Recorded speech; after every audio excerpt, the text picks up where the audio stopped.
Hey guys, I'm Zed. And I'm Z. So, Midnight. Innistrad Midnight Hunt.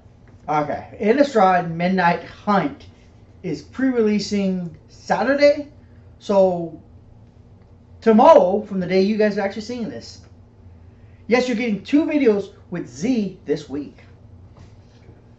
And in case you can't tell, we do try to bulk record a little bit of this just because my work schedule is a little bit hectic.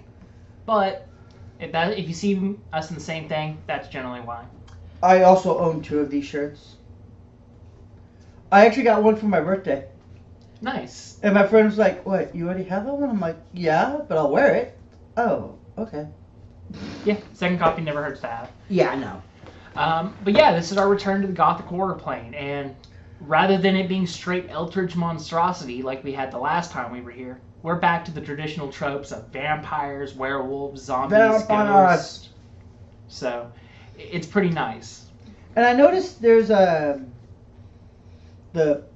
mechanic where your card's on one side and then you flip it over. Yeah, so we're getting the transform mechanic coming back. Yeah. It's existed in every iteration of this block, but they always try to put a little bit of a twist on it, whether it's, you can meld 2 cards together and make 1 card, whether it's just the werewolves in general flipping from one side to the other.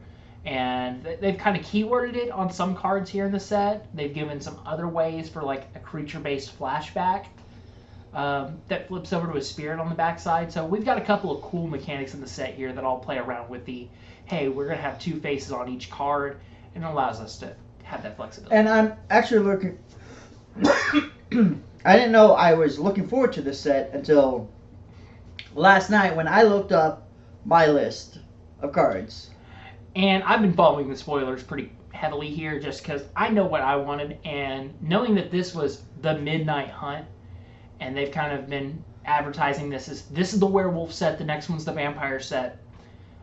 I'm working on a pet project deck, and that might be a little bit of a pun. You can laugh, but because it's all wolf tribal, not werewolves, but wolves, and the requirement is every card in the deck either needs to interact with a wolf or have a wolf or werewolf in the picture. So this set helped me a lot for this type of deck, including giving me a new commander for this deck. Ooh. So. And are we getting into that in your list? We'll have to wait and see, but spoiler alert, yes, there are going to be puppies in this list. Spoiler alert for anyone that doesn't want to be spoiled for what the new set's coming. So if you want, wait a day, get your packs, and then come watch our video. Absolutely. And, we don't want this to take away from your set experience. We're just kind of calling out a few cards that we are really looking forward to ourselves. Obviously, like I said, I kind of knew what I wanted when I got into the set, and then they managed to go, here's where you're wanting things to be, and they kind of took it up a notch. So yeah, I'm pretty excited with this particular set. I can be honest and say, while I know we're getting some support in the next set probably, because they like to make the 2 Innistrad sets link, I'm not quite as excited because it's going to be more centric on the other aspects of the plane I'm not as focused on.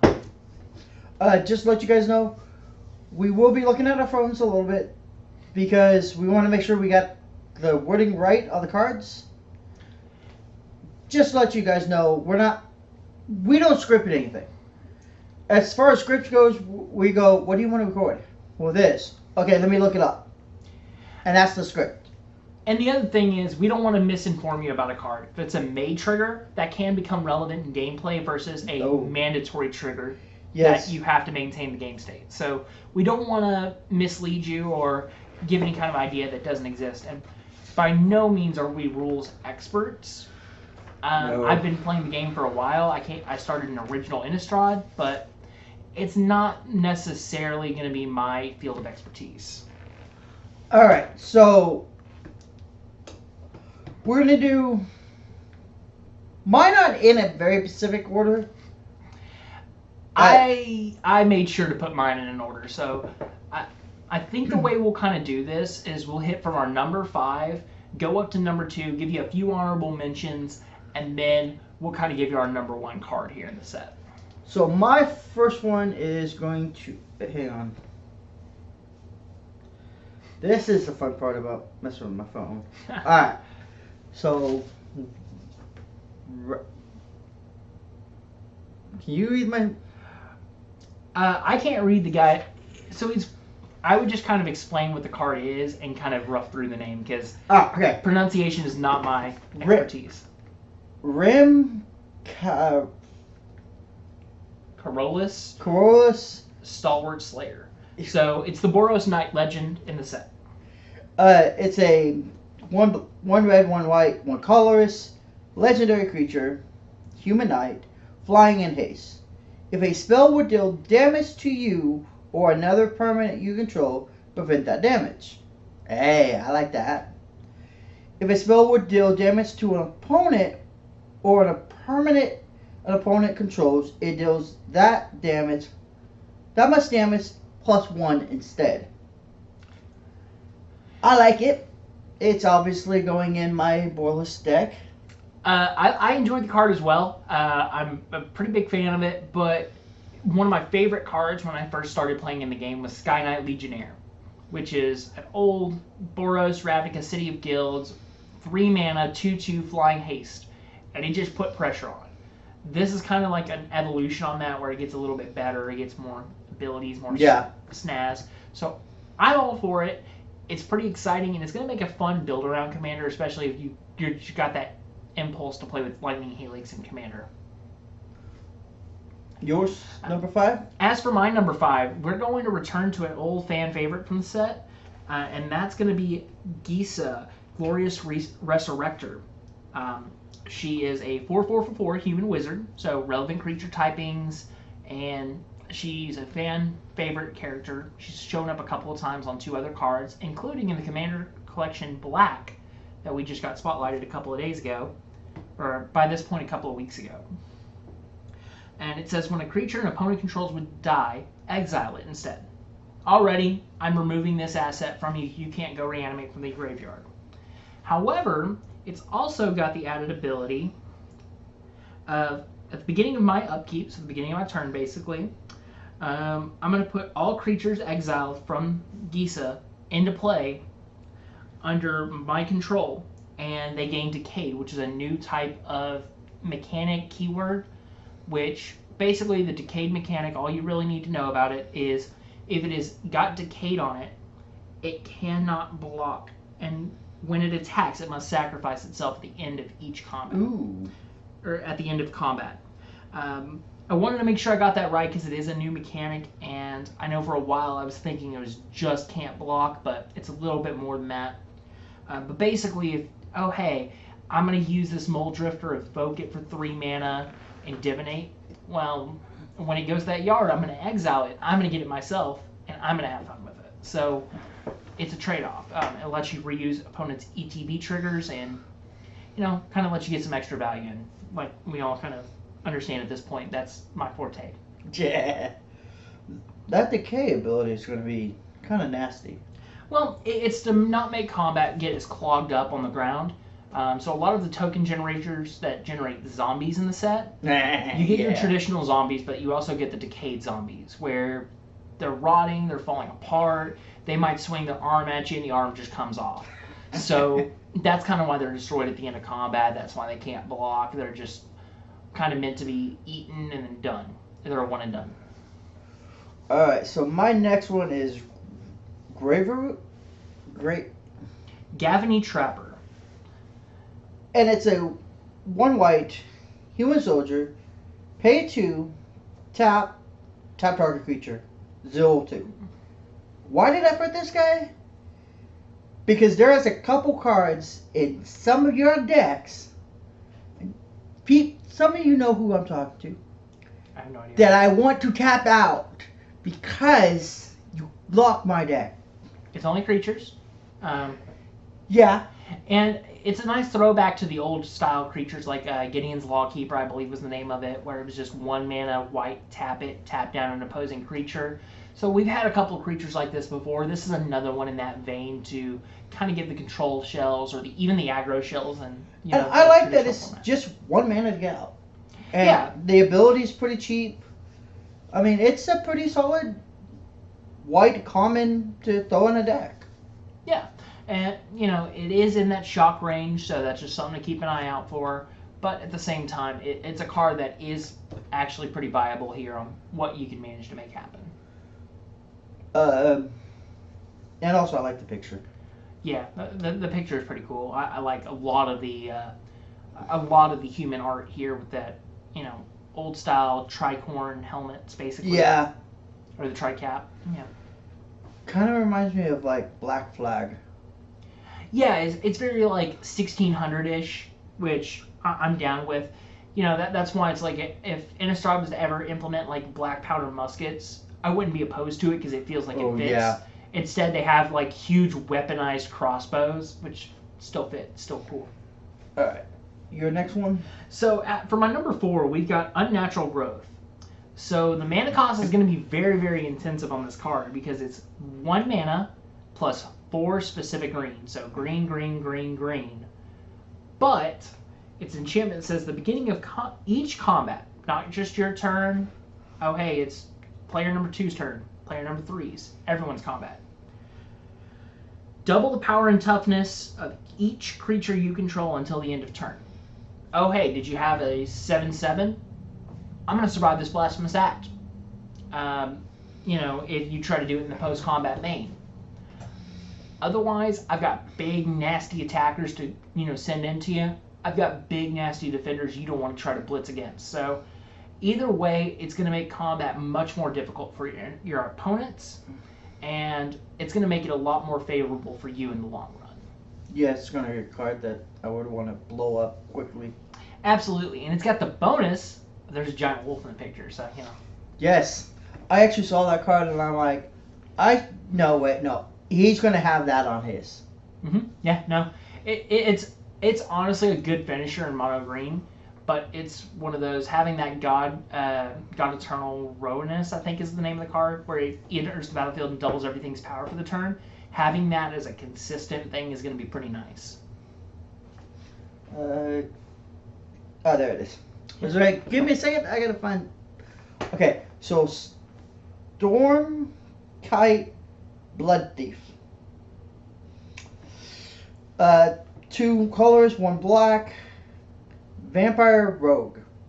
And again, most of my cards I picked because of the picture. It drew me to them, man. And that picture, I like that picture. The art is very, very good. Shout out to all the artists that have done the artwork for Magic and all card games. Most of it, spot on. Pokemon, sometimes, I question you. Every game has had a few of their stinkers when it comes to art, but for the most part, they do a very good job, and they take good strides. So, okay, so at the beginning of your end step, so it's my end step, if an opponent loses life this turn, put a 1/1 counter on target vampire you control. It's a 2/2. Goes great for my vampire deck that I may or may not be trying to build. yeah, but at the same time, even in like a lower, like limited or sealed format, it just says a vampire you control. It doesn't say another. With Yeah, being a vampire itself. Bam. Oh, I'm going to deal some combat damage. You lost life this turn. Now I'm going to put the token on it. It gets bigger, and now it's going to be even harder to deal with. So, it's always nice to have things like that going on. Yeah, I might just build the vampire deck for my wife. For your wife, huh? Yeah. Okay, we are going to get Tonks on here and play some Magic. Me, Z, and my wife are going to play some Magic. You just wait. Scheduling issues right now. Yeah, I am actually looking forward to the vampires. Yeah. Which you will see because most of mine are vampires. Fair enough. So in this one, I kind of went with another one of the mythics, one of the mythics in the set here. Lear, Disciple of the Drowned. So it's a 3/4 for 5 human wizard. So again, relevant creature typings. Do you want that wizard tribal support? It's all good. Spells can't be countered. Nasty blue player saying no. I'm looking at you. Each instant and sorcery in your graveyard has flashback. The flashback cost is equal to the spell's converted mana cost. which basically says, am I playing big, dumb Spellslinger? Cool, let's do that again. It's just another card for the Spellslinger archetype, but if you wanted to play in Mono Blue, it's another fun way to do it. This is a card that I could easily see fitting into Talrand or Talrand fitting into this. It's right there in the vein of a Snapcaster Mage and Torrential Gearhulk in terms of reusability out of the graveyard. And then, if you go ahead and hit one of the blue cards that say shuffle your graveyard into your library, you use that first. Yeah, you're not getting the extra value off of this card, but it's setting you up to get 3 uses of a card versus 2, because you can still play this card again if it's your commander, for example. Ooh. So it's going to be really fun. I'm pretty big into that. Nice. Champion of the Perished.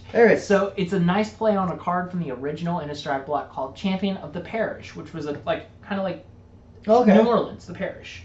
So basically, it's a play on words on that character, which back in the day was a 1/1 human soldier that anytime a human entered the battlefield, it granted itself a +1/+1 counter. It was the hero, it was the vigilante, it was the protector. Nowadays, well, he's protecting his friends still, but his friends have not had the nicest of fates. It's a and this is what I really like about this guy. He's a 1 black. That's it to cast him. He's a zombie. When another zombie enters the battlefield under your control, put a +1/+1 counter on Champion of the Paris. And he's a 1/1. So he's just I throw him down, first turn, more zombies keep coming out, he just keeps getting stronger.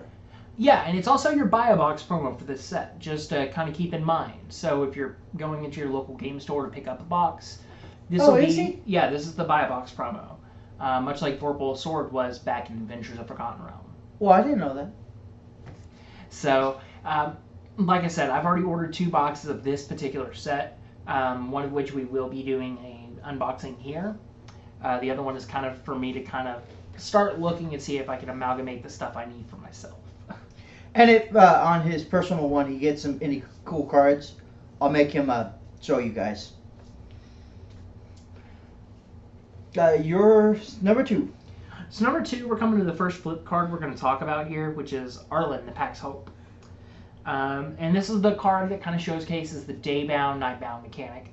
So the way that mechanic works, because it's kind of relevant to this card first and foremost, basically if a card would make it daytime, then it becomes day. If a card would make it night, it transforms it to night. However, once these states of existence are in the game, they're in the game for good. You can only swap from day to night or night to day. And the way it works is for Daybound, if a player casts no spells during their own turn, which means whoever active player casts nothing, it's going to transform into night. The way night works is if a player casts at least 2 spells during their own turn, then it transforms to day. The big thing here is it's not quite the same as the old werewolf mechanic. This is a play on that, where used to it didn't have to be active player. That was the main difference. So you could effectively, if I'm the werewolf player and you're a control deck, you can cast 2 spells on my turn and flip all my werewolves back to their human sides. I did wipe them out. So it doesn't play as nicely as I'd like. Please, Wizards, functional errata in this one rare instance. But what's an errata? Basically, modify the way the rules are for those older cards to work the same as Daybound and Nightbound. Okay, yes. The other thing is, if it's night, when a Nightbound card enters the play, it automatically comes in on the night side. If it's day, and it automatically comes in on the Daybound side. So if you've been rewarding yourself and you're like, okay, cool, I've got it to flip, it's at night right now, I'm only going to play 1 creature, you can play one of the werewolves that'll come in on its Nightbound side, so it's going to be more powerful. Ooh, nice. So it's kind of a trade-off. Do I want to just be able to play spells at tempo, or do I play spells a little bit held in reserve, but try to get the most out of them immediately? Interesting. As for the card itself, however, Arlen, being our signature werewolf planeswalker from Innistrad, it's a nice return to the set having her there. Her +1 on a 4 mana red-green and 2 planeswalker for 4 loyalty. Until your next turn, you may cast creatures as though they had flash, and each creature you control enters the battlefield with an additional +1/+1 counter on it. Basically, oh hey, I want to help get you tonight because it's going to give flash. Yeah. So, very useful in that regard, and it's going to basically get you there. As for the other ability, which is its down tick, it's -3, create 2/2 green wolf tokens. Nothing fancy, but it's built-in protection to the planeswalker. It means you're not going to be able to just kill spell a creature and get in. You're going to actually have to deal with 2 things versus 1, which is a little bit better than a traditional token protection, but it's not quite a dead removal spell. Then when she flips, she becomes Arlen the Moon's Fury. That is a badass picture. Yep, and so on that side, she starts off with 4 loyalty. So again, because it's a night-bound side, if it's already night, she comes in on this side with the 4 loyalty. Under this side, she has a +2, which is just add a red and green mana to the mana pool. Nothing simple. It's basically just, hey, is it night? Pay 2 mana, put her in play. As long as you've got the 4 mana to start off with, you're going to kind of net out the rest. And then her other ability here is for 0, until end of turn, Arlen the Moon's Fury becomes a 5/5 werewolf with trample, indestructible, and haste. I.e., she becomes her own aggressive threat.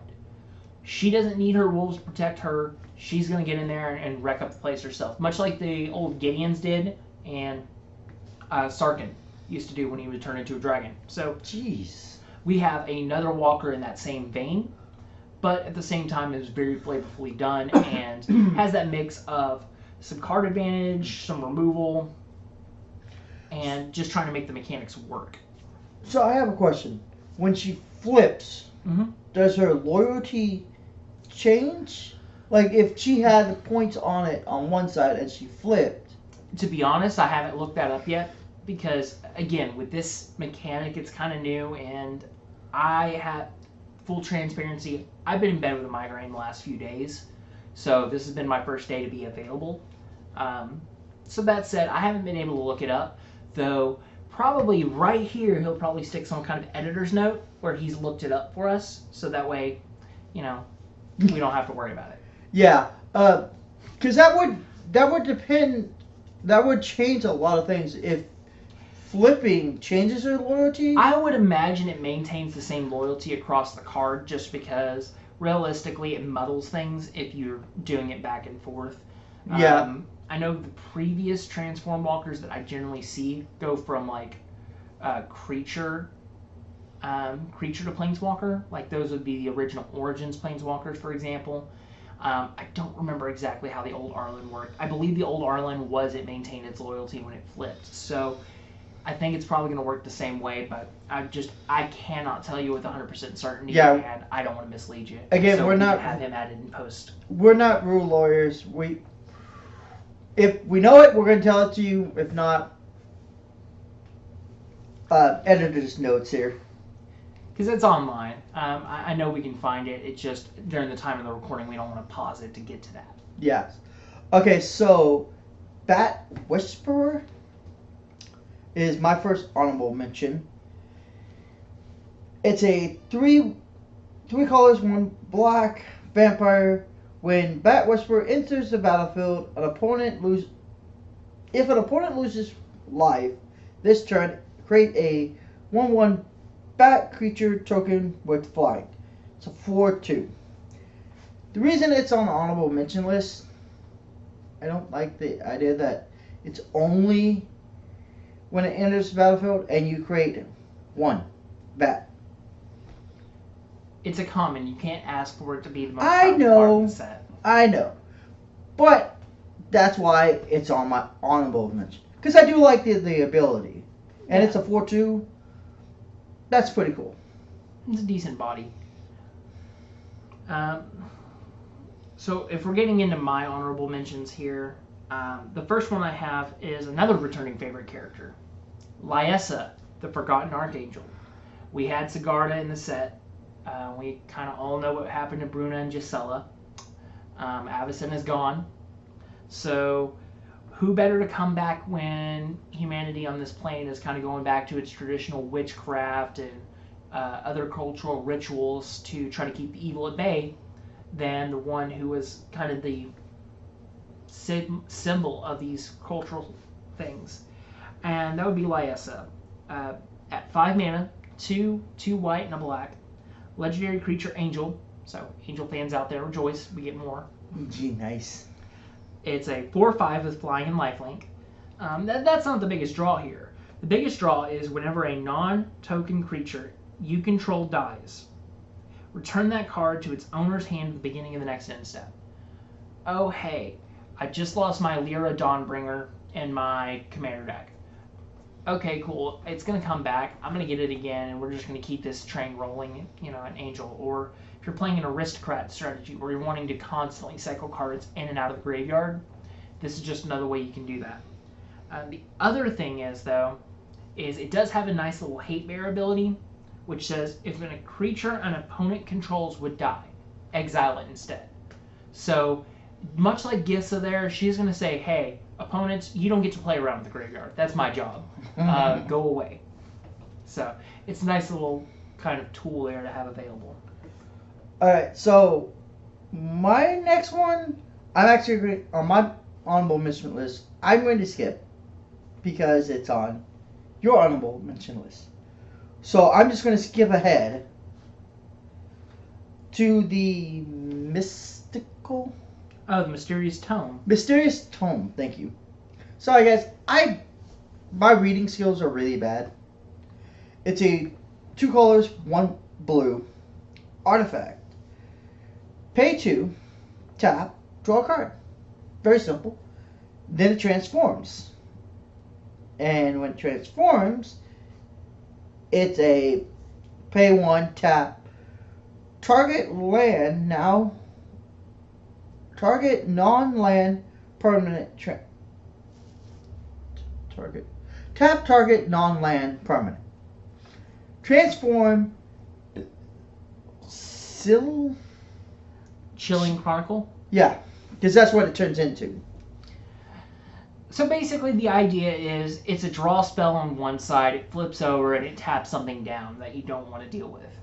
It specifically calls out non-lands, so you're not going to just stasis lock somebody with it. But, oh hey, that nasty, artifact that's tapping in return getting you extra value, we're going to shut that down, or things like that. So it does give you some of that added versatility there. But it's in blue, so it's competing with a lot of other cards. So, and it's blue, that's why it's on my honorable mention list. I don't play blue as much. Which I should, I guess. It depends on what you do. Everyone's got their own preferences. Yeah. Alright. So, as for my next honorable mention, we have a white card, the Cathar Commando, if I could speak today. That is going to be 1 and a white for a 3/1 flash human soldier. So, good relevant creature typing, very solid surprise blocker, very good attacker if there's an open board, very good rate, so you might see this in standard. But the other thing about it is it's got 1 and sacrifice it, and it's a naturalize. Just straight disenchant something. Destroy target artifact or enchantment. So, again, kind of going to the example from before. Oh, hey, is there a nasty artifact locking something down or doing some things you don't want? Get rid of it. Oh, is this an enchantment like, I don't know, unnatural growth just dominating the game? Get rid of it. It's a nice toolboxy card that comes on a stable, aggressive body that can just be used to put a lot of pressure on. I would not be surprised to see this in standard, and it's actually quite splashable in other formats like Commander, where the creature typings are relevant enough. Yeah. And having the disenchant on a body is just another way to use it, especially since it already has flash. My next one is Homestead Courage. It's a 1 white. It's a sorcery. Put a 1/1 counter on target creature you control. It gains vigilance until end of turn, and then it has the flashback ability for 1 white. It's not nice. Just give a creature a +1/+1 and vigilance, and then I can play the flashback and get another creature the same. I mean, hey, this combat, I need to keep it safe. I need to keep up defenders, but I need to also be aggressive. I'm going to attack you with this, activate this card, give it vigilance. Yeah, it's got an additional power bump, but the big thing is you have vigilance, and then it saves you again for later. So the big thing with flashback is it's going to let you play it out of the yard. So, and that's why it's on my honorable mention, because it's a pretty decent. I need a little bit more boost. A little more boost.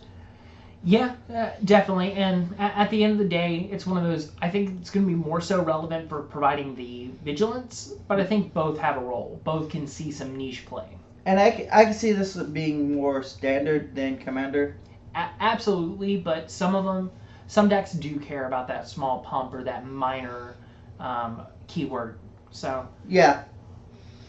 So this last one could basically just be wolves in general and just line the screen with them, but I'm specifically going to call out one because it's got one of my favorite evergreen keywords of all time, and that's going to be Bounding Wolf. So you're telling me I get a wolf with flash, which is my favorite mechanic because I like playing control. So I'm down with that.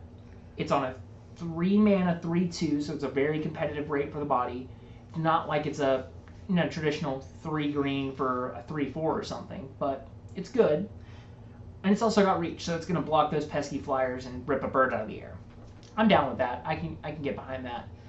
Like I said, I could have really went with a lot of the wolves there, including the mythic rare wolf in green, which it's a part of the adversary cycle, and it turns your lands into giant wolves, which sweet. But I had to throw just a little bit of love because I saw that card and I just got giddy. So, at times like that, I have to kind of just throw that extra love there. And Bounding Wolf was actually the card that was on my list, that was on his. Yeah. Flash Reach, that's pretty decent. So my last one will be Falcon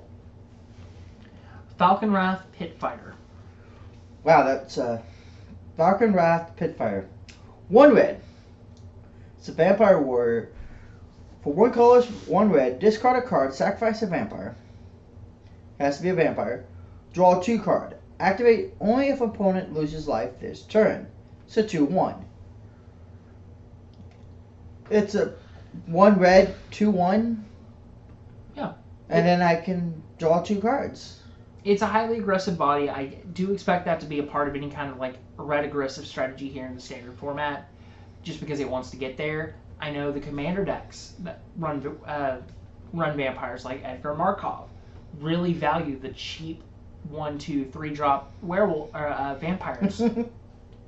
Yeah, that's going to happen a lot, I'm sure, in this set. But they're going to value those vampires pretty heavily because they want to get as much extra there they can. So, and a lot of the time they have the combat damage dealing, granting 1/1 counters. So these small little 2/1s or 1/1s, they just get better over time in those type of decks. So. All right. So do you have another honorable mention? Those are the 3 I kind of picked out for this set. But like I said, I cheated with Bounding Wolf because I'm just like, yeah, we just fill the screen with other wolves and it'd still be relevant. I am really looking forward to this set. Like I said, I didn't know I was until last night when I looked into the packs or the spoiler list. Yeah, and there was so many I could have picked. Yeah, this is a very, very good return to form. Like I mentioned, my original kind of start into Magic, I got into the game a week before the original Innistrad released. Wow. So this is literally kind of my nostalgia getting into the game because I got in on Innistrad. So, while I'm not a big horror guy, I'm not real big into the scary movies or anything like that. This has enough of that I catch the references. I know the cultural significance. I love this set. Even without being a horror fan, I like what this set is, and that's the best thing. Is it's appealing to those kind of people, and it appeals to those who do like the traditional like slasher films. You know that we've got a meat hook massacre in the set. So it's like, Do we? yeah, that's one of the Black Mythics. I did not see that. Yeah, so I think it's a mythic at least, but yeah, it's called Meat Hook Massacre. So it's just like, it reminds me of like Texas Chainsaw Massacre and things like that. So it's just like, it's got a little bit of everything for everybody if you take from all of Innistrad, because the first in this set are much more the traditional gothic horror, but then we also had the Eldritch horror showcase itself much more in the second Innistrad block. Now that said, we do still have one final card per person. So when are we getting Cthulhu? That was, so we got that. It was the flying spaghetti monster we got back in the last time we were in Innistrad that they imprisoned in the moon. Oh. It's called an Eldrazi. So Cthulhu's on the moon? Yeah, if we're going with this analogy. Okay, cool. So my last one, and as soon as you see the picture, you'll know why I picked it. The bloodthirsty and adversary. So this is a part of that adversary cycle I had mentioned before, where every color is going to have one. They're all going to work similarly, but not quite the same. Just look at the picture, though. Oh yeah, the dual hand crossbows. It looks like a Sister of Battle. Yeah, I can see the that. Iron Halo. Yeah. That's why I picked it.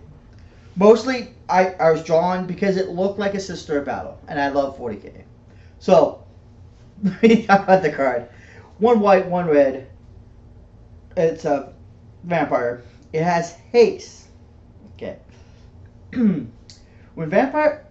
When bloodthirsty adversary enters the battlefield, you may pay 2 colors, 1 red, any number of times.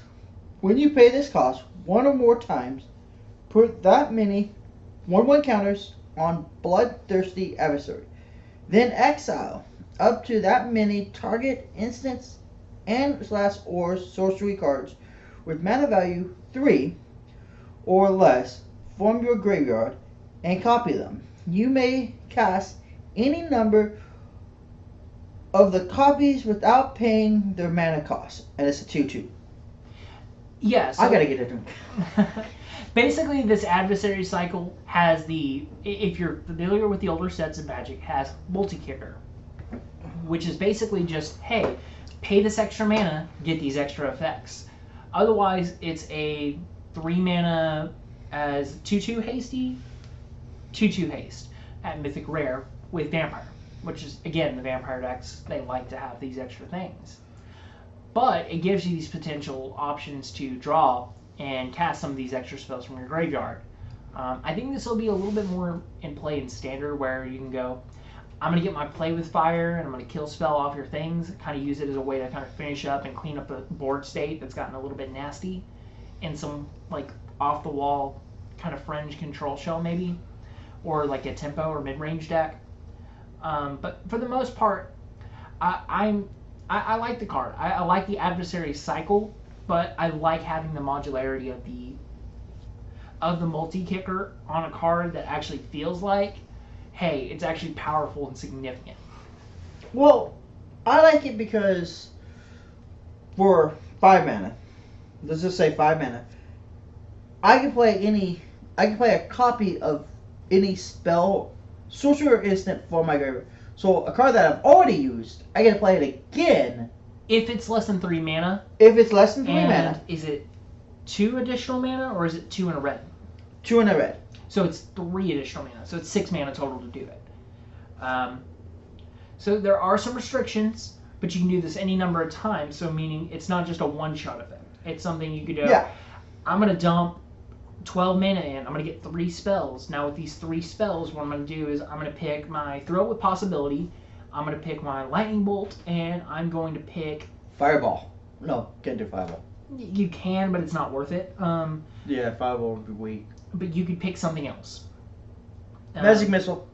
and Magic Missile's too high CMC. Is it? It's 5 mana. But you could go with something like, we'll just say Play with Fire, just for example.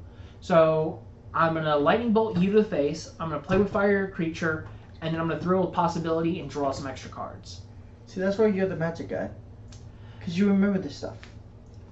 I tell him all the time he has a good memory for Magic for some reason. I try to have a good memory. It doesn't always work out, so. Alright, so what is your final card? Well, based on everything I've said this video, if you want to take 2 minutes, or if you want to take a minute, pause the video and guess, I'm sure you can, but... It's a werewolf? Well, it's definitely in the wolf deck, and it's definitely the new commander of the wolf deck. And that's going to be Tovolar, Dire Overlord. Like I said, I'm bad with names, I'm bad with pronunciation. We just kind of make it work. But he is for 3 mana, 3/3 human werewolf with Daybound. So this is his day side. I'm going to read off first. Whenever a wolf or werewolf you control deals combat damage to a player, draw a card. Oh, hey, it's free extra draw power in my command zone. I'm done with that. The other ability, though, it says, is at the beginning of your upkeep, if you control 3 or more wolves and or werewolves, so any combination thereof. Nice. It becomes night, so he changes it from day to night. And then you transform any number of human werewolves you control. Doesn't matter if it's one of the old style werewolves, because it doesn't say to actually just it says to actually transform them as well. So it was a nice little line of or a nice little line of rules text they added specifically to make him play with the old ones and the new ones. Nice. All they had to do to make him play nicely with the new ones was make it turn to night. Instead, it turns it to night and it transforms the other ones you've already got in play. Nice. It doesn't work retroactively, so when you play one of the old ones after him, after that trigger goes off, it's not going to work, but it's a trade-off. It's at least something, and it's at least that throwback what we wanted. So you're going to want to get some of your wolves and stuff out there, and you're going to want to play your werewolves before that ability triggers. That said, it's very good that they gave us this because they denied us the last time. They gave us our walker. They didn't give us our, actual meaningful legendary creature. On the flip side, this is the Nightbound side. It is a 4/4 called Tovolar, the Midnight Scourge. And it says whenever a wolf or werewolf you control deals combat damage to a player, draw a card. So same ability as the front side there with card draw on the creature. But the other thing it's got is Kessig Wolf Run, specifically for wolves and werewolves. So for X red-green, target wolf or werewolf you control gets +X/+O, trample until end of turn. So I was making sure it didn't give anything else. So yeah, it's like a Kessig Wolf Run, which anyone who played back in the days of the original Innistrad, Wolf Run ramp. Basically, you're going to just kind of get some extra mana, you're going to pump that into it and go, hey, you see this 3/3 here? Yeah, now it's an 8/3. Have fun. So, it's going to change the combat math and make it easier because trample damage is still combat damage, which means you draw cards. Yeah. That's always fun. So, ultimately, it's going to let a lot of the werewolf players out there who have been begging for a commander for original Innistrad, so like 10 years almost. Jeez. I believe it was in 2011-ish. I could be wrong. But yeah, it's going to give those people the satisfaction of the werewolf commander they wanted. If you were not up for it, if you were playing wolves and you didn't want to play Tolsimir Friend to Wolves, which is white-green, so it's a really odd color combination because you miss the red ones from Innistrad block. This is another way you can get those in and get that commander built. And ultimately, it was a very good fan request that throws back to a couple of other cards here, too. So I'm down with that. I love references and, give the people what they want. Yeah, actually sounds like a really good commander. I'm not looking forward to facing him. I'll just straight up say I'm not looking forward to facing him. I don't know that he's going to be top tier or anything. I don't expect him to break the meta. But I think he's going to grant the casual players a little bit more power in their decks. Oh, no, I'm not worried about the meta. I'm worried about you running him. I have no idea what you're talking about. I'm sweet and innocent. He says that, and he's not.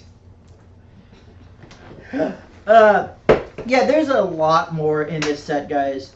I'd suggest if you can pick up some pre-release stuff. If you can't, wait till the official release and go buy some boosters because it's gonna be a helling time.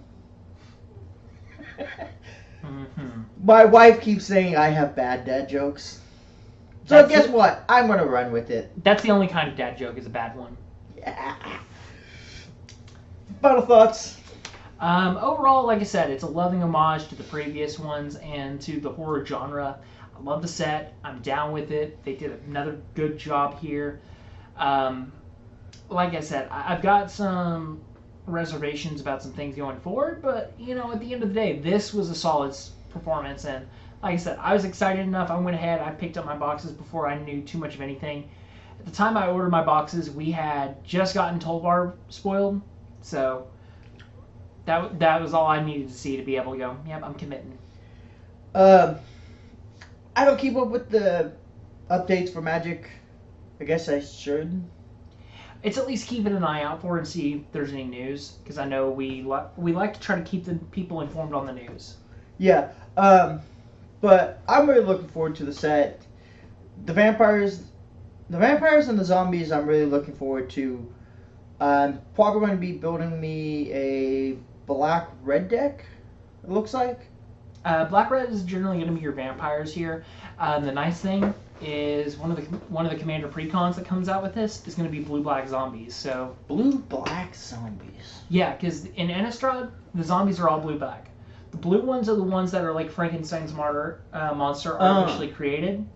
The other ones are going to be more so your traditional like Army of the Dead kind of raise the zombies. So Well, maybe we should do a lore video eventually. maybe we'll have to see what people think and kind of go from there, because lore is not necessary. I enjoy reading it. I'm not the best at kind of like reiterating it, so to speak. Well, if you guys want to see us try, go down below and tell us. We do what you guys tell us, and we may force ourselves to do that now that I've just said this. So anyways, guys, as always, stay forever noob, stay safe, and we'll catch you next time. Peace. Take care.